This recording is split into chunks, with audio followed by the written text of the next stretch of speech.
So the title was associated to the assumption that we had this event in this last December, so a few weeks after the COP26.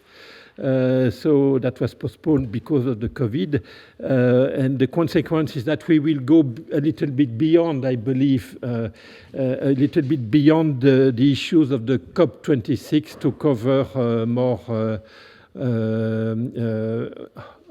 hot issues like, the Ukraine crisis and the impact on the energy sector, and also the issues currently discussed at the EU Parliament about what to do with the Green Deal, the Fit for 55.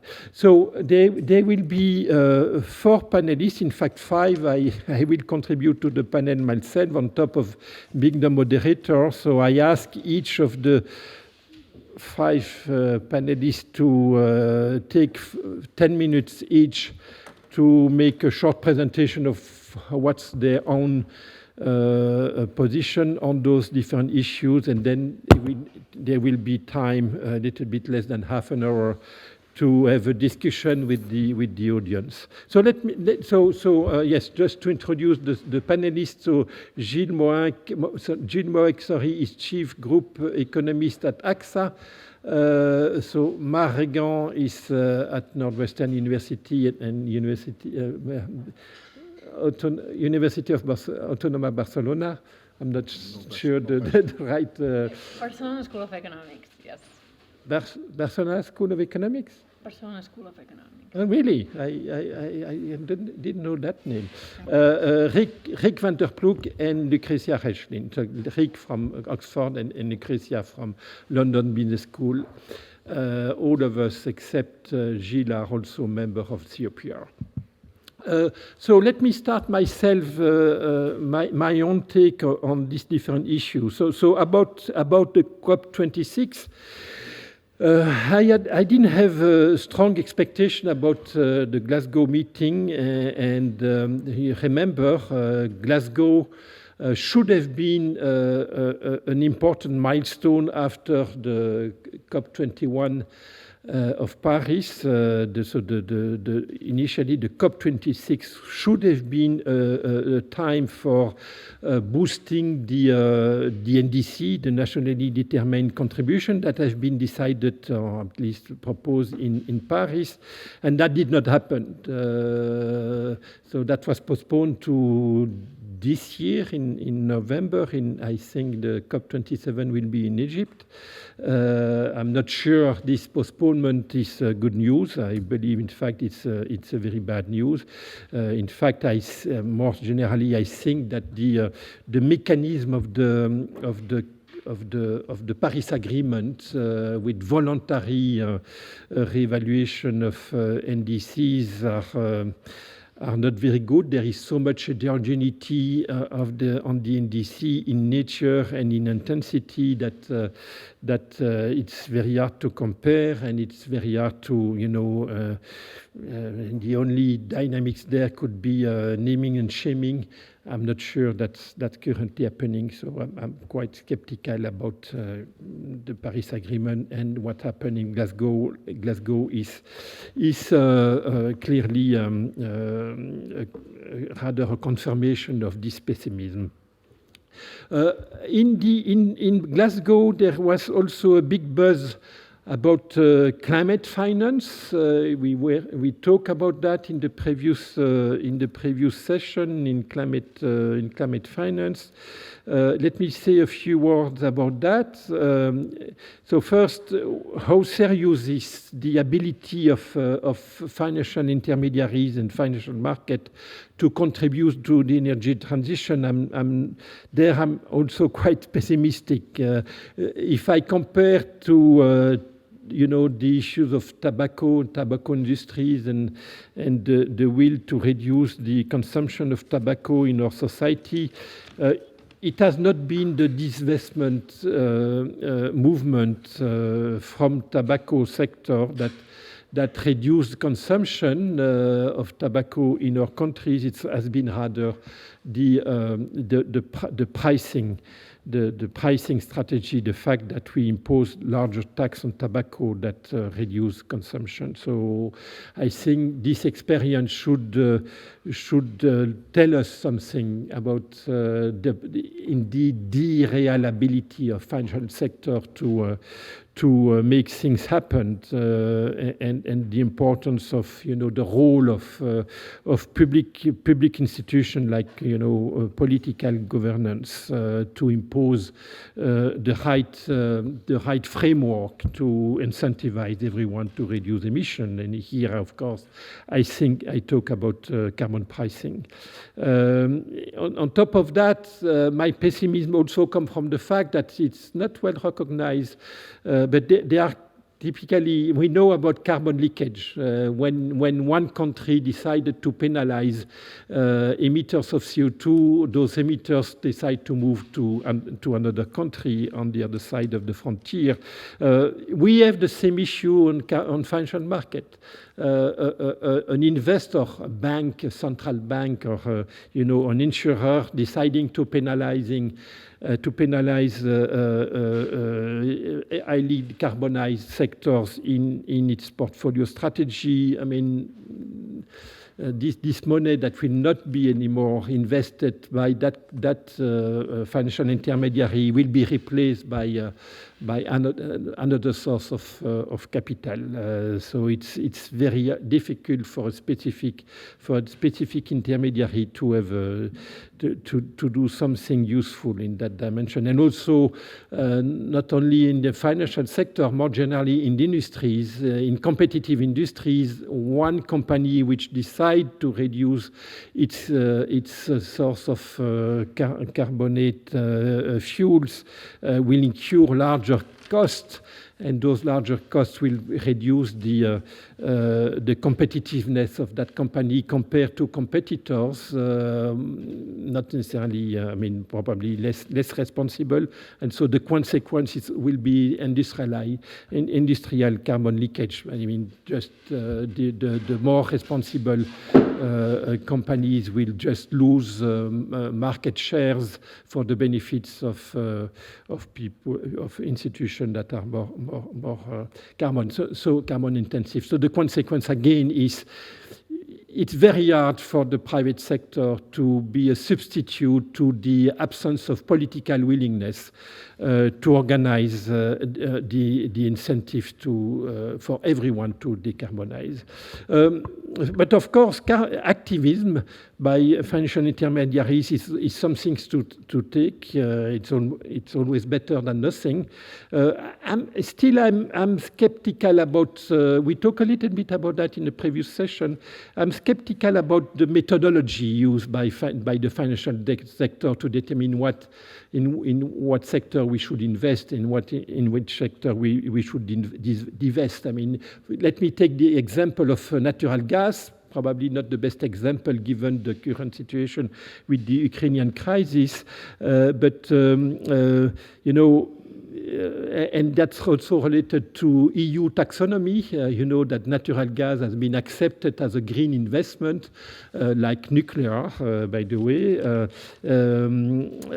But many people disagree on this thing. What's the degree of greenness of natural gas investment in Europe these days? It's an important issue, and don't forget that we still need natural gas. In particular, this is currently with nuclear technology. It's the only technology that will be able, if we go much stronger in the decarbonization of the electricity sector with solar and wind.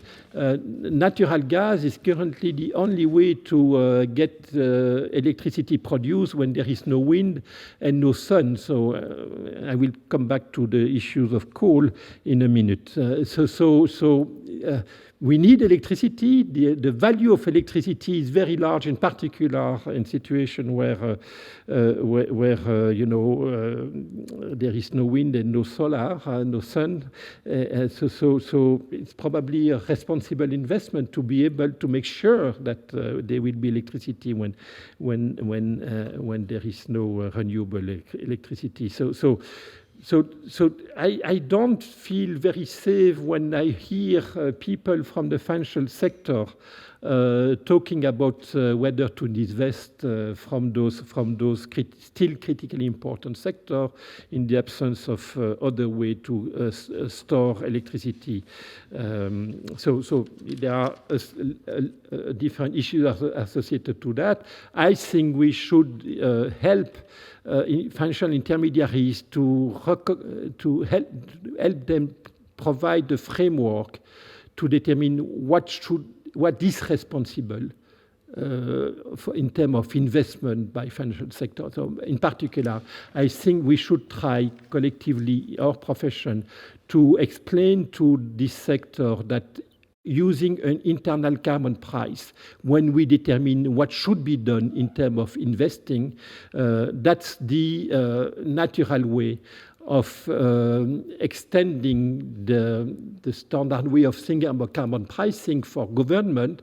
In the absence of public carbon pricing, there should be, at least stakeholders who are willing to contribute to the energy transition. In order to determine their strategy, they should use an internal carbon pricing. And for example, for the issues of the EU taxonomy, the fact that there were no principles that drove this approach of labeling what is green and what is not green, the absence of using carbon pricing has clearly consequence in terms of credibility of that taxonomy. I mean, the fact that they decide at the political level to consider as green both the nuclear sector, the nuclear technologies, and natural gas is a big blow to the credibility of that framework. And I think that will not. This EU taxonomy is dead before being implemented. A few words too about carbon pricing in the EU.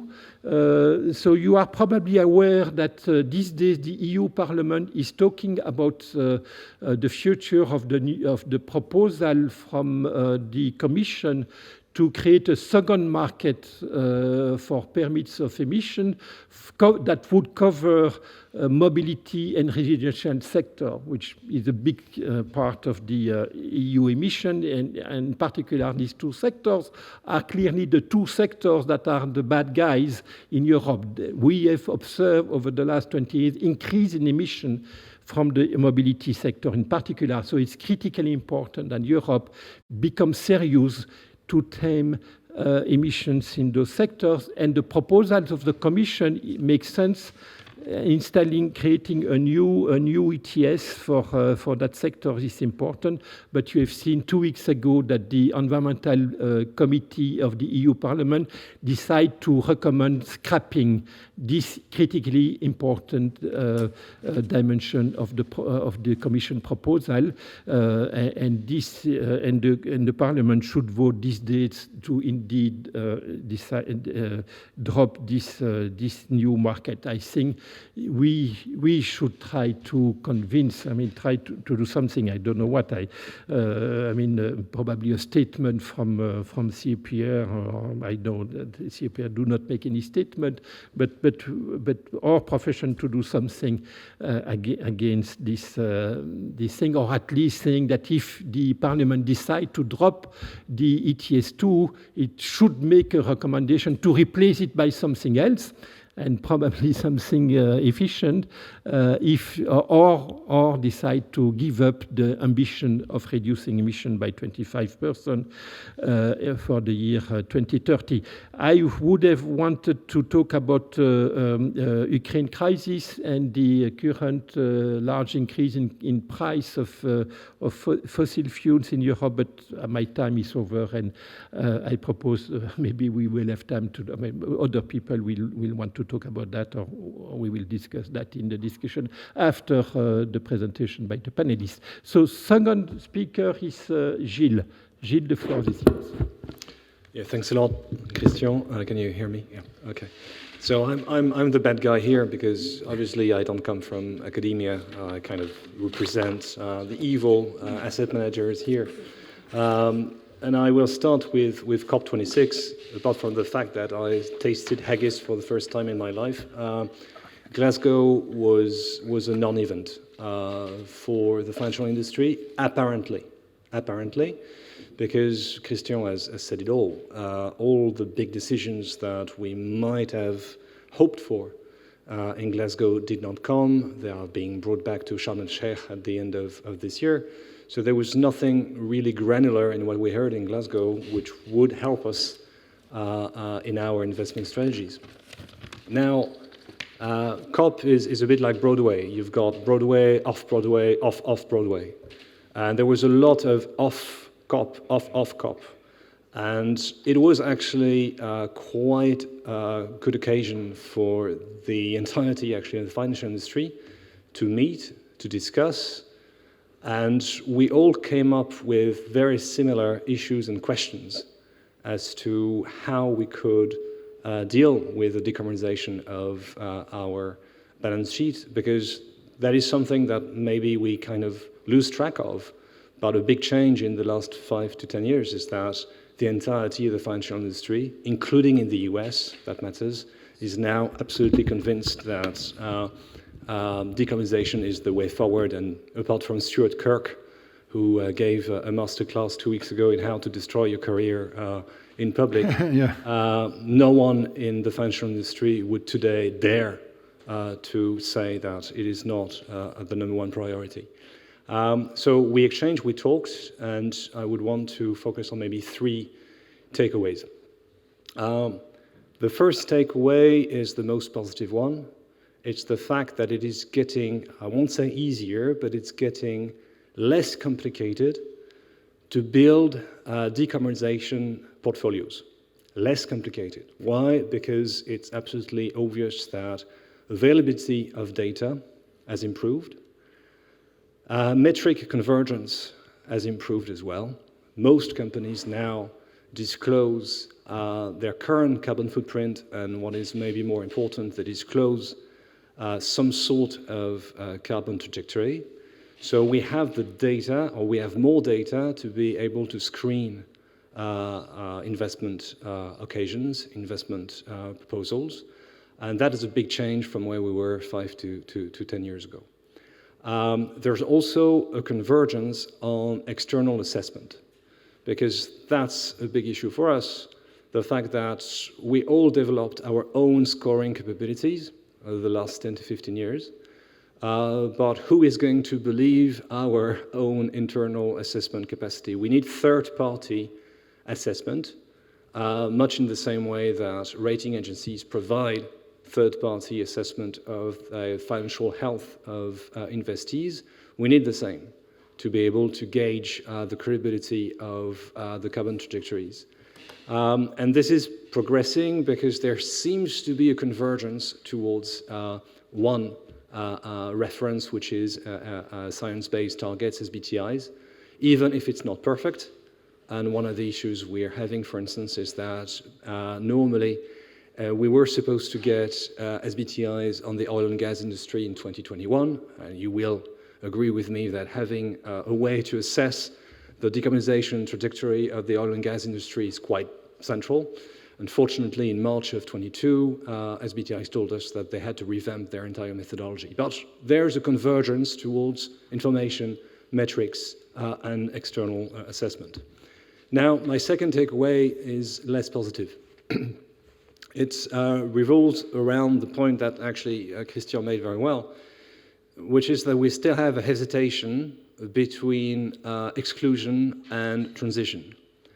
If you ask me to build a decarbonization portfolio, which will run for the next 10, 15 years, I can do it very, very easily.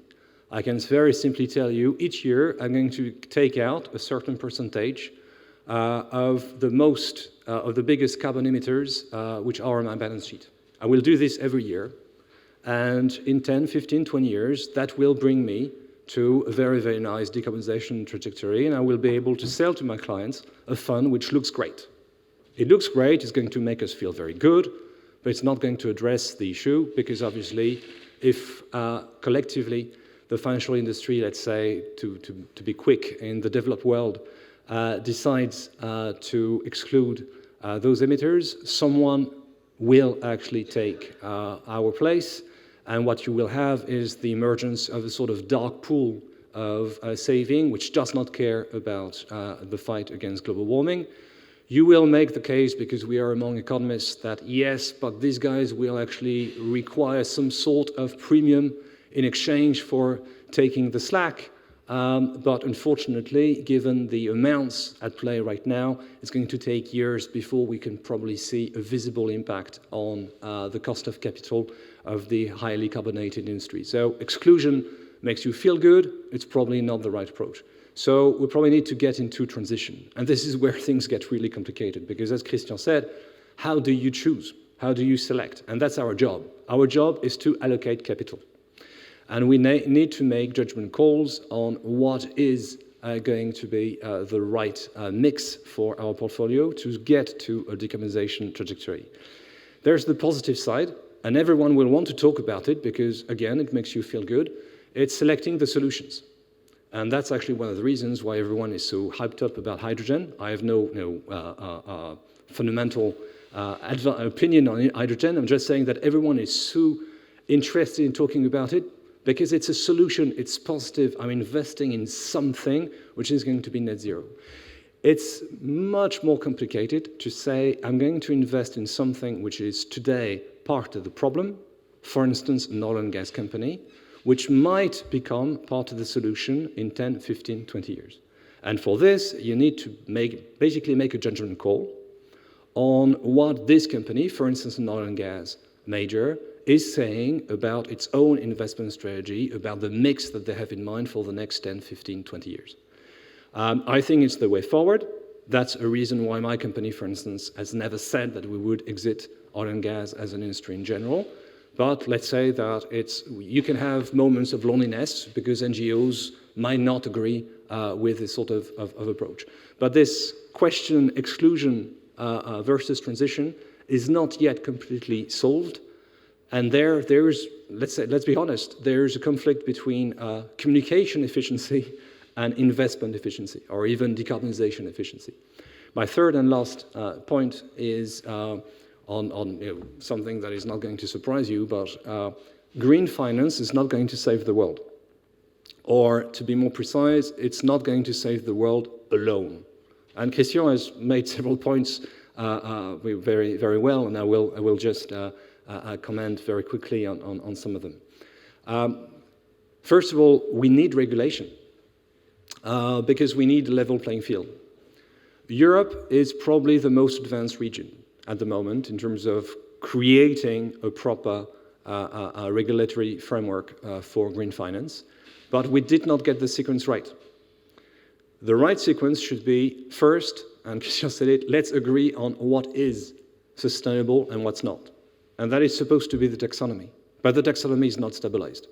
So at the moment, we are actually asked to classify our funds without knowing what is the end, where is the landing strip for the actual classification of sustainable activities. The second arm is that you need to have the information from the investee companies.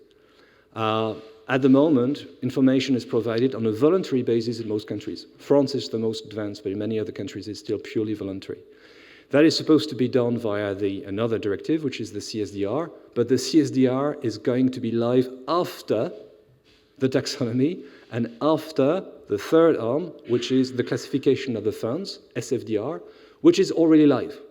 So basically, we're in a situation right now where we are asked to classify our funds according to a pretty strict list, without knowing exactly what is sustainable and what's not, and without having the entire set of information that we need from investee companies. But it's okay. It's okay because at least in Europe, in 2-3 years from now, we will have the three together and that will work. But that's a point that I would make. We are not alone in the world. And one aspect of the regulation, which I think is problematic right now in Brussels, is that the European Commission is super happy with itself on this. And rightly so, because they're ahead of everyone else. But if Europe is alone in providing this standard, what we'll end up with in 2, 3, 4 years from now is a conflict of standards. because the Americans, who did not care about ESG regulation until Biden was elected, are actually making inroads on that. And Biden doesn't have a majority in Congress to actually push for regulation through legislative manners, but he has control over federal agencies, in particular SEC. So what we need to see very, very quickly is a convergence of standards, is convergence of regulation between the big players, because otherwise for global players like my own company, it's going to be very, very complicated to operate. And for the time being, it's not really happening. There are initiatives around ISB in particular, but there is not the sort of collective awareness at the government level that we need to do it, just like we came up with global regulation in 2008. Very, very last point, price. I'm not going to talk too long about carbon prices in front of Christian, but that is absolutely obvious. That is the one single element, not the one single, it is the biggest element that we are missing right now to be able to do what we do. Allocate capital according to financial constraints. If you don't know what the price of carbon is going to be in 5 to 10 years from now, it's very, very hard to make any sort of plans. One last point, because it's mean, the European Commission has proposed to use some of the allowances, the carbon allowances that they put in reserve to yield 20 billion euros to fund the transition. That is really the wrong way to go. Thank you. Okay, Gilles, thank you very much. 10 minutes. Yep, I will put a timer. I see if I will stick to it. So they asked us after COP26. Well, I first want to say that obviously COP26 failed, like any other COP before it. I'm not sure if it's better than nothing. Maybe it's better than nothing, but it's clearly not enough. This is a bit of a confident statement, and I will tell you why such a confident statement. Well, to stop climate change, as you may know in the room, we need to bring emissions to zero. At the very least, we need to decrease emissions for the problem to continue to get worse, but less worse, okay?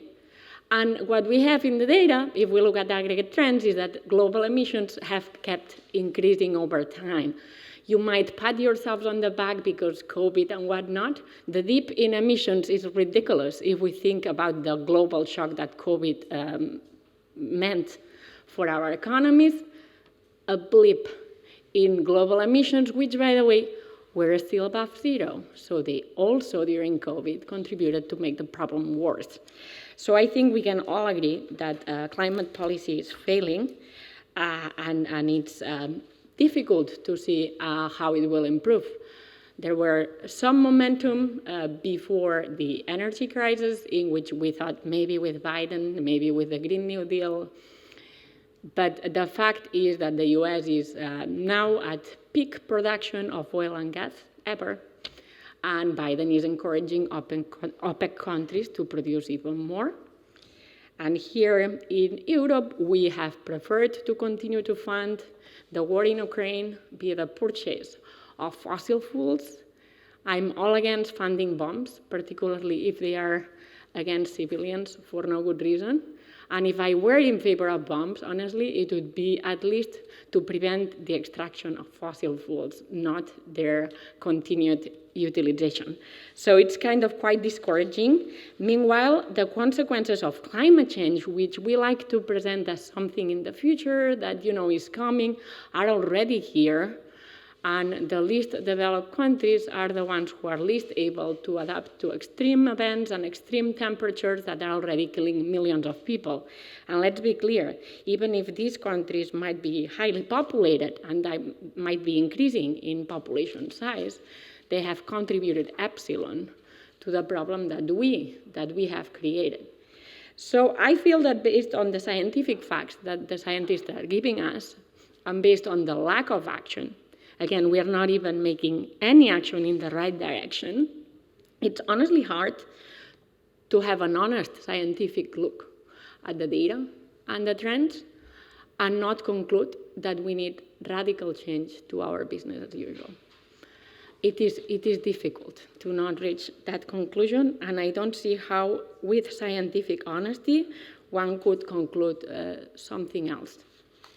So this is discouraging, and it's hard to go on what to do about it.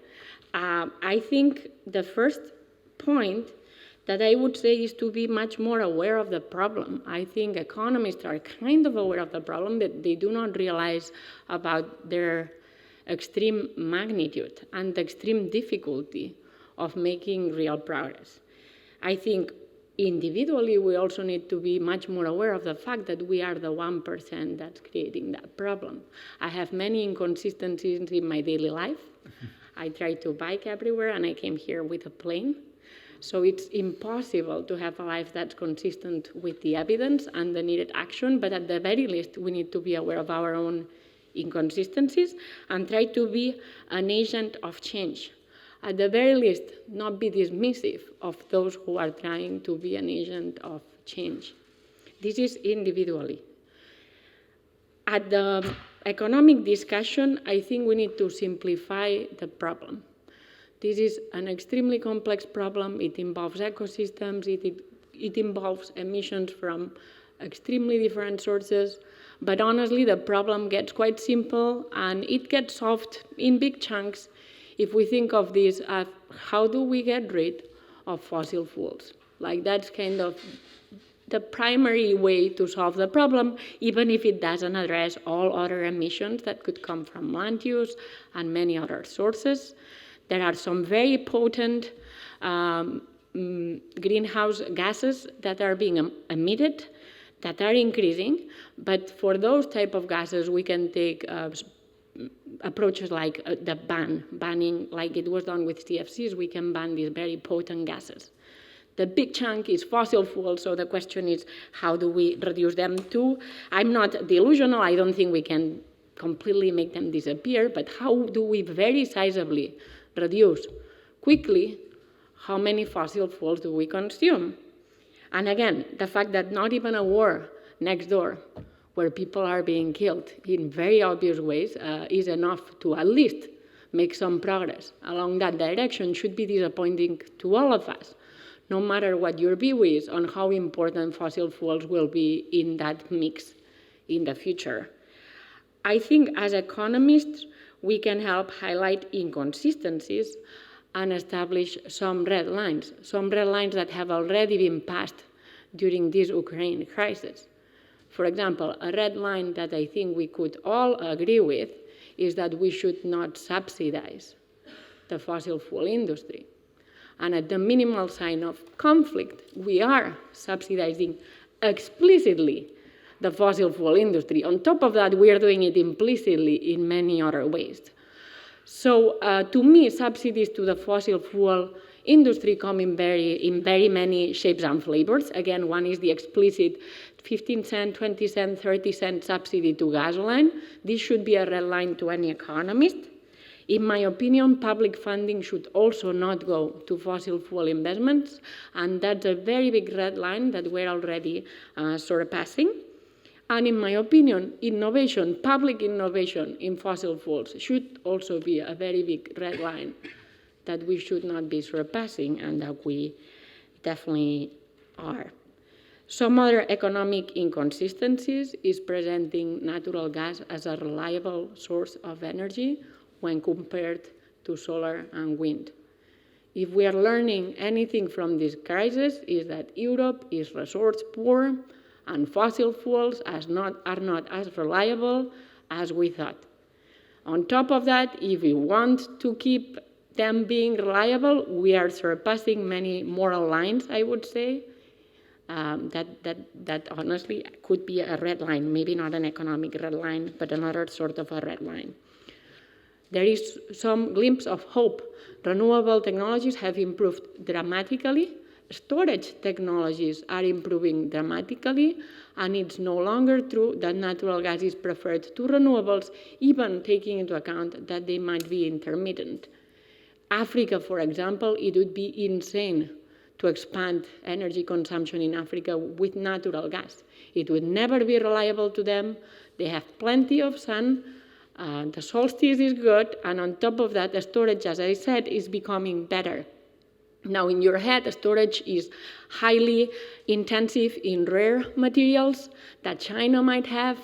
Well, there are many other forms of storage, and innovation is really doing quite a lot of progress. Gravity is our best friend when it comes to storage, and we can use water, we can use gravel, we can use rocks to store them up and let them fall when needed. So I think we need to really put red lines on these economic inconsistencies that are usually biased successfully in the media and successfully by companies towards feeling the need that we really will never be able to cut our dependence from fossil fuels. Finally, I wanted to talk about where to focus on when it comes to investments. Obviously, we need to throw money at the problem, and we need to focus on things that are useful. I already mentioned innovation and how I think innovation should not be technology neutral. It should be on those technologies that make fossil fuels irrelevant. When it comes to how to expand our grid, I work usually on the electricity sector, how to expand our mix. I think we need to put emphasis on, renewables are already cheaper than natural gas, so investment will come privately. So what's the role for public funding in that space? Well, one is helping on coordination, how to expand the grid in a way that we can surpass some of the not in my backyard BS. Also in the electricity sector, try to funnel money into renewable expansions that have complementarities. Unfortunately, climate change is already here. It's having dramatic impacts on livelihoods, on temperatures, but also on agricultural production. So we need to find ways in which renewable investments are complementary to agricultural production. And here, for example, in France, there are some first attempts of combining solar panels with wine production. France being such a conservative country when it comes to wine production. So they are combining solar panels with vineyards, because if we look at the facts and the trends, we will be roasting our land, and shade will become a big asset. So how can we complement renewable power to create shade to continue to produce food? We need to really go beyond what we might think is a short-run marginal strategy and try to think about how mitigation, which is what I had been focused on, can complement adaptation, which honestly, by lack of action, I feel my work should more and more start focusing on. Thank you. Thank you very much, Mar. Next is Rick. Okay, thank you. I try to structure my comments on three topics. One is the urgency of the situation today. Second, a bit of the context, and three, what we can possibly do. I'm not going to be very optimistic, so perhaps even more pessimistic than Mar. So the first thing, what we should know is, from the science, think of the IPCC, every time you add carbon to the atmosphere, global warming goes up. So for every trillion tons of carbon, temperature goes up by 1.8 degrees. So using that, people have calculated many times that we only have about 6 or 8 years left at current use of fossil fuel emissions a year, and then we overshoot the 1.5 degree target. 6 years left. So it's kind of 1 to 12. I personally think it's much worse than that. Talking to my ocean scholar friends, we know there's a lot of trapped carbon in the oceans waiting to get out. Then when it goes out, and there's also all these positive feedback effects kicking in. So if the tundra are melting, a lot of methane will come out. Methane is a very aggressive greenhouse effect. So I think we have presented, even that 6 or 8 years is a very optimistic story. So you think to yourself, and also listening to Mar, red line, no more digging up of oil or gas or pumping up gas, no more digging up coal, and that's it, just a complete moratorium. Of course, we see the opposite. So what we actually see is, so we see two things. One, we see, if you look at the annual reports of oil and gas companies and also the coal companies, they have on their books reserves ready to be pumped up and to be sold, which are a factor 8 or 9 times bigger than the carbon budget that we still have left the next 8 years. In actual fact, the longer we wait with taking action, the more obscene the reserves they have on gas, oil and coal are relative to our climate objectives. Now comes the thing which is the really astonishing thing. there was a recent, the Guardian is great on these things, but they actually looked into it and they said, they used the term, there are a huge number of carbon bombs in the planning. What are these carbon bombs? You would think that all these big companies are running down, are no longer exploring. But no, because of the war, because of other reasons, people from BP said our company is basically a cash machine. There are about 200 carbon bombs. What they mean with it, a new exploration project where people are digging up an extra amount of oil or coal or gas in places where normally we would not have wanted it. That alone will add another 8 years or so, 18 years of fossil fuel emissions that we have at the current use. Completely in the wrong direction, completely counterproductive, but completely compatible with profit-making objectives of these companies. So what are these companies doing? They see procrastinating governments. Mars said very kindly that COP26 was a failure. I think you're being much too kind. I mean, all those COPs have been a failure. Oh, I said all of them. Yeah, okay, we're on the same page. They've been a complete disaster. So when Greta Thunberg comes on the stage and she says it was a lot of blah blah, you can laugh, but she puts the finger just where it is. It has been blah blah, and we haven't done enough. So I think then when you look in terms of policy, Bill Nordhaus looked at it. So there's a World Bank database, and the average carbon price in the world is about $2, less than $2 per ton of CO2. Okay, in Europe it's higher, but globally, where it really matters, it's very low. So we talk a lot about it, but nothing is happening on that. Secondly, we see also that why is it so low? It's not only that the price is low, but even in a place like Europe, the biggest polluters don't even pay any emission permits because they're excluded. Of course, the idea is to try to not exclude them, as Christian said, but there's lobbies afoot to try to get out of that. So, for example, the steel factories in the Netherlands, they get free permits. Cement factories, the same thing. So these are the biggest polluters. Aluminium factories, the same thing. So it's not only that the price is low, but then when the prices are priced, then there are the exceptions for the biggest. So I think it's fair to say that in Europe up till now, maybe the people who pay the price are households and small-scale enterprises, and the biggest ones are exempted.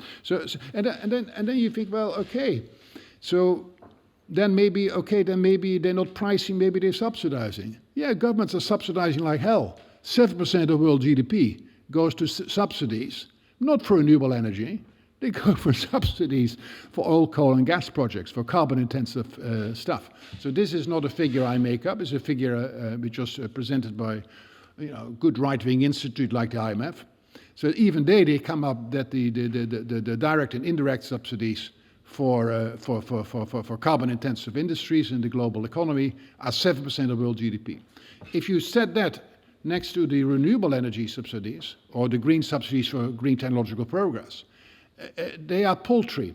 They are absolutely nothing.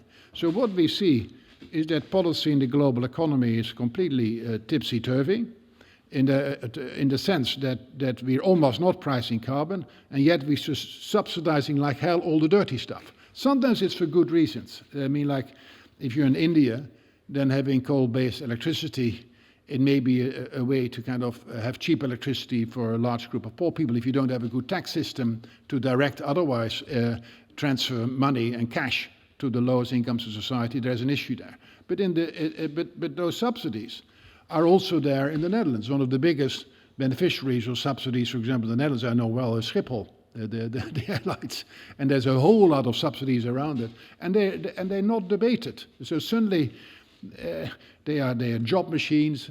Any sense of real economic thinking seems to be lacking when money gets thrown at the fossil fuel industries. So then I think what needs to be done? I think what needs to be done are a number of things. I think at the first point we should say is perhaps, well, we should price carbon. And of course, the reason why people don't want to do it, politicians, the right-wing politicians say, I'm not going to price carbon, but that's bad for industry. So then they say that then we'll get, if you price, for example, if you shut down a coal-fired power station or you price steel factories, then just more of that stuff comes out from outside Europe. So that's what you call carbon. It's what's called carbon leakage. So Garicano, the people at the European Parliament have put forward a proposal for a border tax adjustment. I'm extreme. I mean, it's a crude instrument. It could be much better, but it's a lot better than doing nothing. But already, we hear the sirens of the lobby groups. So what are now all those guys that are getting free licenses are now saying, well, great border tax adjustments. There's a wall around Europe. We can have more competition. We have less competition from abroad, but they still want to hold on to their free permits. Exactly. Well, that's exactly, but it's also morally indefensible. It's morally disgusting. And moreover, I mean, that will not be accepted by WTO. I mean, you cannot have at the same time. But in the meantime, a lot of important time for doing politics is wasted on these type of lobby groups. The left-wing politicians, they don't want to price carbon because they know it's a political harakiri. So in that sense, you think of yellow vest movements and you think that carbon taxes. In England, they always report a temperature. They say a temperature is 5 degrees, but the skin temperature is minus 10 degrees. It feels a lot colder than it actually is. Carbon pricing is maybe only 80 euros per ton of CO2, but it feels like 200. So I think economists like Gabet and Fari, they had a nice paper. And it's always called, psychologists call it salience. So the salience of carbon taxes is very high. So I've been a politician. So the two things politicians shy away from is to do things today. They want to procrastinate. So if they can delay, they love it. And secondly, if they prefer not to tax, they like subsidies. So what you get is that also in the plans of Frans Timmermans, the European Commissioner, there's an over-reliance on very expensive subsidies. So for example, you will see, okay, you want us to go green, the steel company says to the government, okay, then you will make us, give us hundreds of millions of subsidy to give us hydrogen so that we can actually use solar and wind power. So it's a very inefficient way of doing policies, but that's the way it's now happening in Europe, I fear. So what we need on top of the carbon pricing is looking at the work of C. David Hemus there, but also Philippe Aghion and many people working on either learning by doing effects. I come more from that school, but I'm not so good on the applied data, but I know it's like Swanson's law or Wright's law that for every doubling of solar panels installed, the cost drop by 20 or 30%. So the strong learning by doing effects. David comes more from a directed technical change school. So you take the whole economy lock, stock and barrel, and instead of going into this dirty direction of technical progress, put all the white coats in the green direction of technical progress. And then he looks at patents and things like that. So we need to kind of complement the carbon pricing with subsidies to encourage that. I will end almost there. So the third thing we need is to people don't realize that wind and solar are already cheaper than oil or gas. So it's maybe 1.5 cents per kilowatt hour. But the problem is the intermittence. So really the big challenge for the next 10 to 15 years is the intermittence. So that's either the hydrogen, but hydrogen we can do it at school, but to implement it on at least 15 years, people tell me. So now people say the most disgusting thing that's happened in Europe is that gas is now labeled green. So now blue hydrogen is probably called green hydrogen. Blue hydrogen is made, you transfer wind power into hydrogen to transfer gas into hydrogen. That's not clean. So anyway, so we need to do something on that. So my last point is what I want to make, I think, is we need radical policies. It's 1 to 12. It's already 1 past 12, I think. So we're losing it if we don't do something radical. So inspired by the former work of Javier Vives and other people like that, there are lots of peer effects. So if lots of people become green, more people become green. If lots of people use charging station electrical vehicles, more the cost of them drops. So there are these strong strategic complementarities, we say them, or let's call them positive feedback effects. So that means that there are at least two equilibrium, a high emissions equilibrium and a low emissions equilibrium. So to piddle around with these little incremental policies, pricing alone is not enough. You need to have something more substantial to move the economy lock, stock and barrel from the bad equilibrium to the low equilibrium. A small element of that, one example of that is done in the papers by Jacques Smulders and by Asumoglu and David, people like that, because there is an element there also that you might, carbon pricing is important as a background thing, but really you need to have a big temporary hike in renewable energy subsidies or in green technology subsidies to get from the bad equilibrium to the good equilibrium. But the same thing is true for peer effects, and the same thing is true for, so there's all these social tipping, political tipping, technological tipping things which we need to set in motion. So I'll leave it at this. Thank you, Rick. Lucrezia?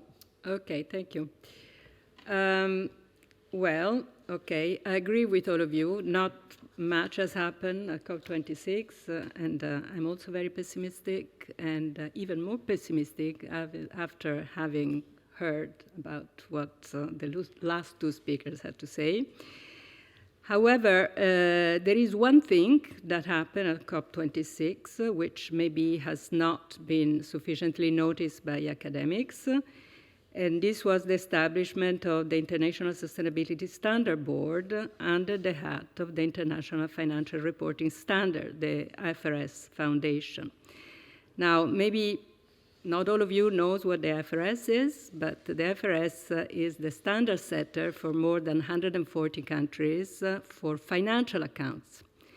So, the world before there was standards for financial accounts was a much worse world in terms of financial stability. So we now take this for granted because it happened a long time ago, but, financial regulators, investors, and so on can rely now on comparable standard for financial accounts. Now, to the extent that you think that, climate-related risks are financial risk, I think it's very important, and I think Gilles said it, to establish comparable global standards, which are not just suggested by several private organizations, but are actually, issued by a credible institution with credible governance, and then can become mandatory, and therefore auditable, and subject to assurance. So this is very important. Potentially, it's a game changer for cleaning up the green finance world, which is kind of dodgy, as everybody said, and I actually agree with that. So I think that the fact that that board was announced at COP26, and it was well received, and it came with the support of the G7, the G20, the IOSCO, the International Sustainability Boards, etc., is very encouraging. Now, of course, I've been involved in the construction of this board for the last 3 years, so I have a very biased point of view, but it was not easy to get there. Now this board has a chair, Emmanuel Faber, a French guy, former CEO of Danone, so you probably know who he is in sustainability to understand his credibility. It has a multi-country locations. The global board will be in Frankfurt, and Jan Kranen here is one of the persons who has helped us to set up the board and also to build the academic community, which will have to provide the research and the support and the independent also assessment of the work of the board. It is in the process of hiring the standard setters, the accountant, but not only accountant, but will be also climate scientists and economists who will do this work. And there is already a prototype which is up there for consultation. So for all of you who are interested in this stuff, I would suggest to go on the web page of the IFRS, look at the prototype, and send us comments, even bad comments. But these broad consultations are very much part of the process that the IFRS has adopted also for financial standards, and this is what we want to implement also for climate-related risk. Now, I understand that accounting is not the most exciting field in the world, okay? And I'm not an accountant, okay? But, it's still important, okay? So, and now if everything goes well, then, we will at some point get there with comparable global and mandatory standards. Now, so let me say a few things. First of all, why is this important? I think in a way Gilles has already made the point. You know, his first point was we need metric, we need disclosure, and we need convergence, global convergence, so the EU cannot do it alone because the markets are global. And public policy goes at different speed, so the EU may be more advanced, although I agree with you that has lost a lot of its credibility lately, but, and in principle is very advanced. But in any case, even if it were extremely advanced, still, it just represents 20% of the global capital market, okay? So what we want, this is a global problem, and so we have to solve it with global governance. So, and the other thing which is very important is that we need a third-party assessment. So basically we need auditing, and without comparability, without standards, you cannot have auditing and assurance. And this is important because to the extent that you think that climate risk are financial risk, this has to be done. It's quite urgent. And I understand that these risks are very difficult to assess because it's not just the physical risk associated, with the failure to address climate change, but there are also these transition risks, which are complicated and implies a stranded asset and so on. But we need companies to take care of do provisions and incorporate an understanding of this risk. So this is important for investors. It's also important for regulators and policymakers. Now, to a certain extent, there is already a long history of disclosure because in the last 20 years, a lot of private initiatives have been, flourish with lots of different recommendations on how to do standards. Now, the problem is that there are too many, and some of these standards are contradictory, and so that has led to a kind of a chaotic, it has called the alphabet soup of standards.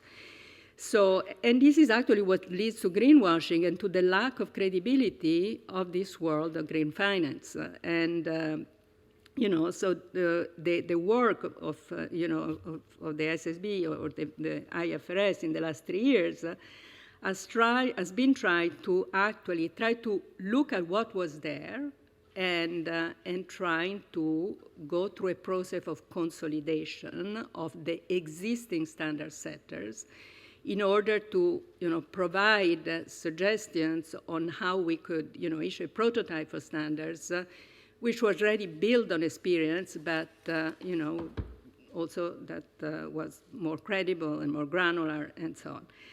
Now, here I find that there is a lot of confusion. Taxonomies is not standards. So standards and taxonomies are two different things, okay? So taxonomies have a lot of problems, and I'm also underwhelmed about the role of taxonomy. First of all, they vary very much across different objectives in terms of their granularity, in terms of the operational targets, and so on. Also, they focus on classifying activities, not on the issue of transformation of the business model in order to face this risk. They cannot offer a precise quantification of climate-related risk and risk exposure, while disclosure standards are more important. Actually, you cannot have taxonomies unless you have disclosure standards. And so I think in the sequence, this is where we should go first. Okay, so I think it's important, of course. This is just one instrument, okay? We need all kind of other things. I have no illusions. The private sector is not going to solve it all, but, we need the private sector to commit capital in a credible way. Now, one more word, second point, how did we get there? Because, there is an issue of governance and how we build institutions to solve a global problem when, obviously policies is fragmented because, different jurisdictions have different legal frameworks, different policy process, and so on. I think that the establishment of this board, and frankly for me has been a very interesting experience.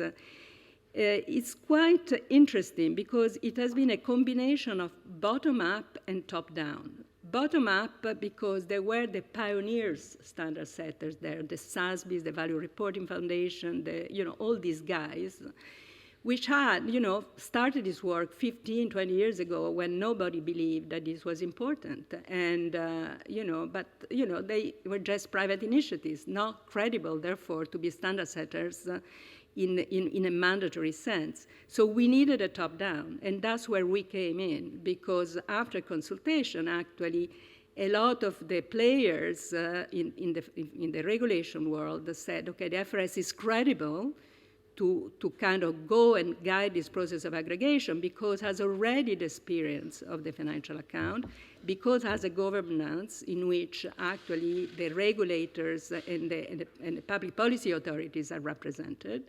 And therefore, they basically sponsor us to a certain extent, to go through this process, bottom up. And so I think, in building this kind of global initiatives is very important to have this flexibility. It cannot be just bottom up, it cannot be just top down, it has to be a combination.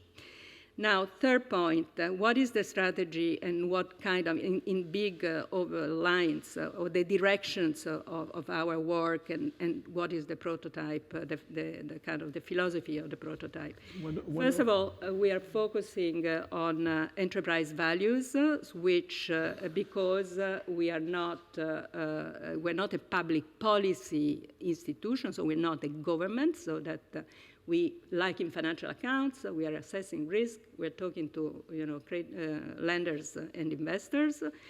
This is a difference with the EU approach, which is called double materiality. Now I only have 2 minutes. I think that for climate there is basically no difference, okay? And I can answer to the question, so I'll leave it on the table for discussion.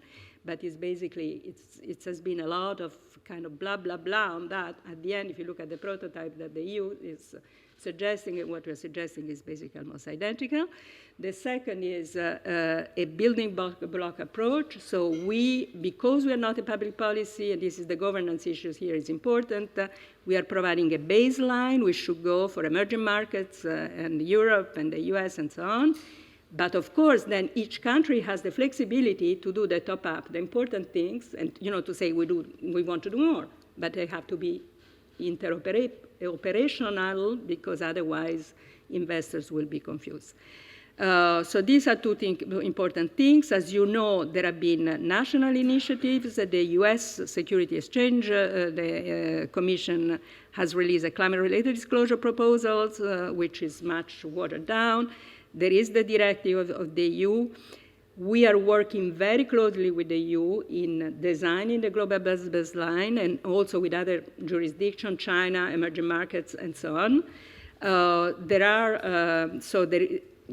what has to be happen, and I finish here, is that you guys pay attention because we need you. We need you even in a critical ways, but we need you to be in this process. Investors need to pay attention.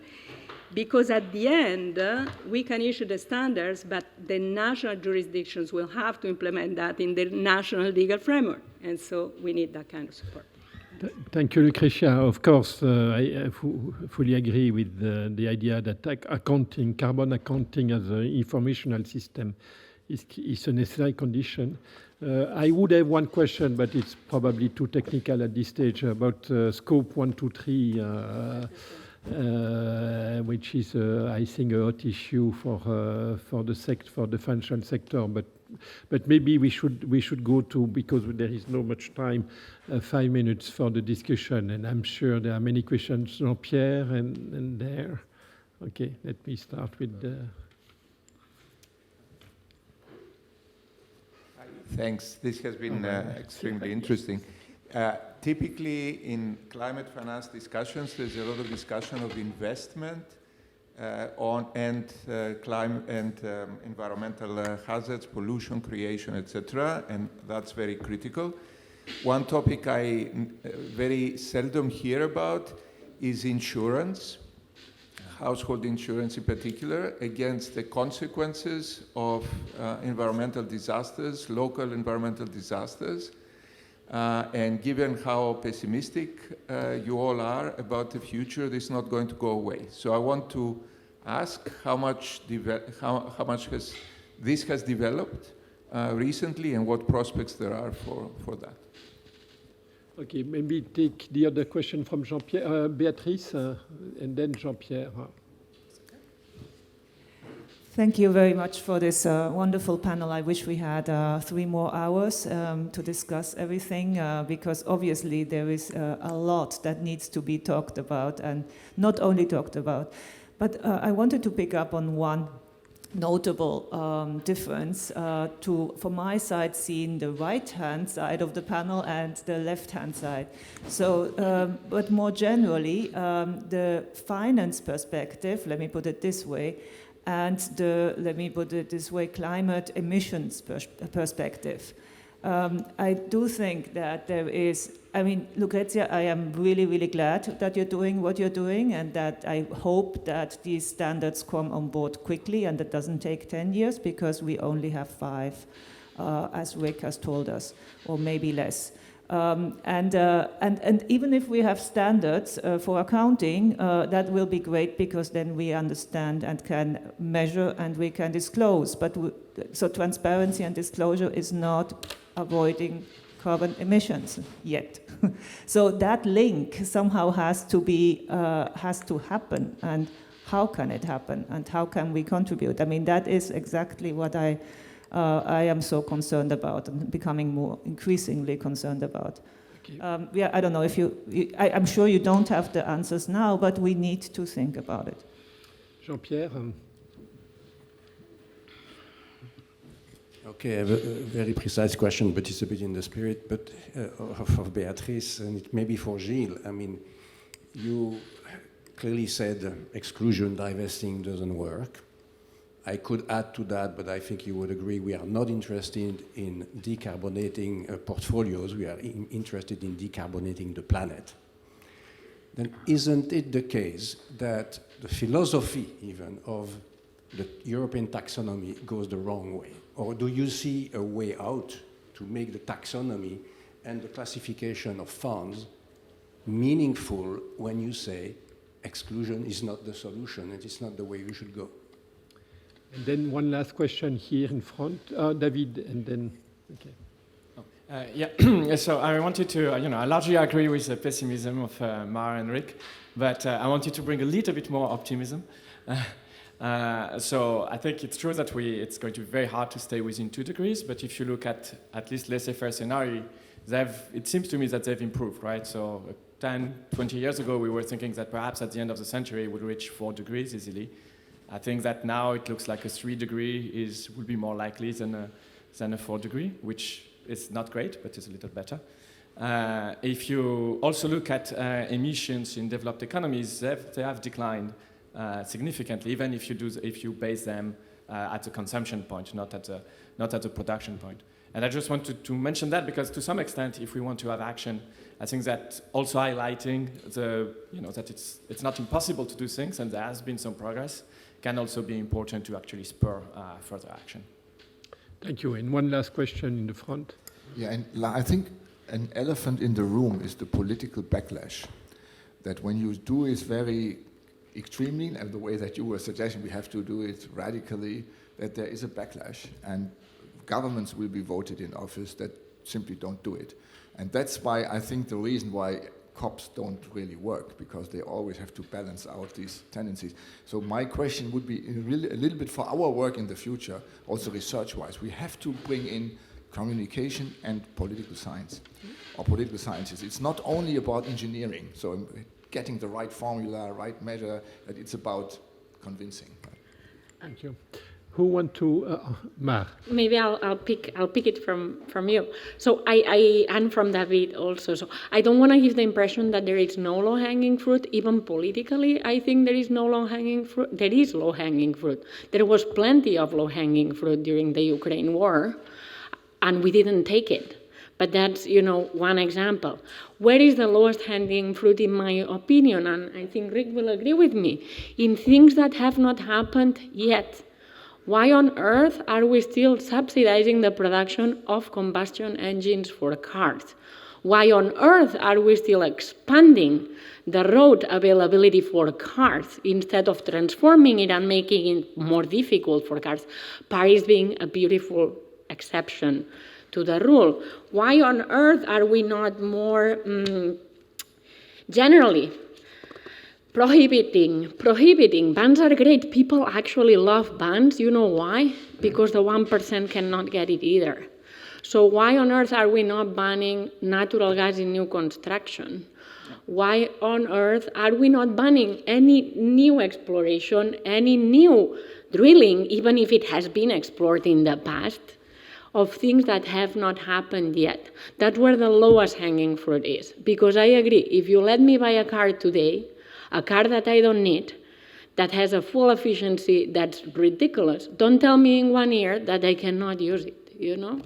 So I think we need to really stop producing stuff that is baking in tons of emissions. But Mark, look at the current Ukraine crisis. We are not able to impose an embargo on natural gas from Russia because we need natural gas. And so if we just use the supply side approach by cutting source of natural gas because we stop exploration and drilling, it will be another blow to, you were talking about acceptability. I mean, there is an issue there. Yeah, but what we're talking about is of course a ban. On coal, you can have an immediate moratorium, but on gas, you have to give a plan for 2035 and possibly 2050, where you say by so many years' time, it's the end of the game for gas, and the same thing for cars. Within a few years' time, it's the end of the game for diesel or petrol cars. And we also buy up cars from poor people, which are highly emission intensive. Well, there are ways, I know, there are ways of doing that. Coming to some of the other questions, otherwise I think it's unfair. The insurance aspect, which you asked, is extremely important. So the Network for Greening the Financial System distinguishes physical risks and transition risks. So what you're asking is about the insurance industry, and there's actually a lot of research being done on exactly that. The reason that we didn't talk about it doesn't mean it's very important, so I'm very glad that you put it to the table. Beatrice, you mentioned very quickly, I think it's completely, I think now you said it, I agree with it even more, even though I already said it, I suppose. We have this obsession with the finance industry and feeling good by having green investments. And at the same time, somebody said we have to decarbonize the planet. So the two are not necessarily the same thing. I mean, I think the house is on fire. Then you're not going to kind of think, well, can we have a good insurance policy for my house? If you can't, you go and get the fire engine and put the fire out. And it's something similar you see with the urgency of Mar and myself and many others, is that we feel the house is on fire, that we really have to act now, and of course the finance industry does. And I think I've been trained as an accountant as well as a mathematician. Really? Oh my God, that's why you are so weird. So it is very weird, but I could explain to you why that was the case. I come from a business background, and it was an insistence of my father that I trained as an accountant, even though I was studying mathematics. But I think what you're doing, and with the IFRS, is extremely important. But at the moment, the house is on fire. So politicians will have to take action, and my fear is that we need to have many more of these extreme weather events, climate disasters, before they finally leap into action. Not good. Okay. No. Anyone else? Lucrezia. Yeah, I mean, I just wanted to answer to Beatrice, because this question, is, we have to avoid to have the two camps, okay? The people who want to decarbonize the world, and then the people who just worried about, green finance. I mean, this is a very complicated problem, right? So we need to have a lot of instruments. We have a lot of instruments for monetary policy. For climate change, we need to have a lot of instruments. Obviously, the carbon tax is the no-brainer. We know the difficulties of implementing worldwide. I mean, we have just discussed it. And, so we need to have, a multitude of instruments. So I think that, disclosure is the basis of green finance. And so in that sense, has to be there. Now, to the extent that public policy will be successful on carbon price, that, of course, has an implication for the standards and for what the private sector has to do, because, that will mean more risk, and, they will have to adjust to that external constraint. So there is, a connection between the two things, and so, that's my answers. Okay, Gilles? Yeah, just 1 minute, because there was a direct question on insurance, and working from AXA, I feel obliged to answer. Two answers there. One, it's on the fact that a big issue is that a lot of people are going to be hit by the first impact of global warming are very often uninsured, because they live in places and they belong to social groups which are usually not insured. So there's a big effort at the moment to, it's called inclusive insurance, to make sure that these people are covered. There's another approach, which is to develop more parametric insurance, which is normally basically the insurance company pays when a damage is observed, which is a bit too late, and which is very, very complicated, especially for people who have liquidity issue. So parametric insurance basically pays when an event occurs. For instance, if a certain temperature is hit, you don't wait for the damage to be assessed. So this is being developed. So there's a lot of work going on. Not saying it's perfect, but there's a work. On Jean-Pierre's question, very quickly, I'm not sure that the regulation is not going in the right ways. For me, it's somewhere separate. One part of the regulation, for instance, Article 9 of the CFDR, has designed those products as funds which promote the fight against climate change, and it's probably in those products that you will find actually the best part of the effort from the financial industry. But for the time being, because of fears of greenwashing, actually companies are quite nervous and not producing too many of those Article 9, so as not to be accused of cutting corners. So it's a delicate balance to find. But I think it's probably around this aspect of the European regulation that there might be a way out. Thank you, Gilles. One last comment from Mar. No, sorry. I just wanted to mention on insurance that we need to acknowledge the fact that this is not regular insurance. This is more similar to earthquake insurance. These are extremely correlated shocks. These extreme events are already happening. Half of California burned. Colorado, an entire town burned in the winter in Colorado, and a town in Canada combusted. That's the word they used in media, combusted.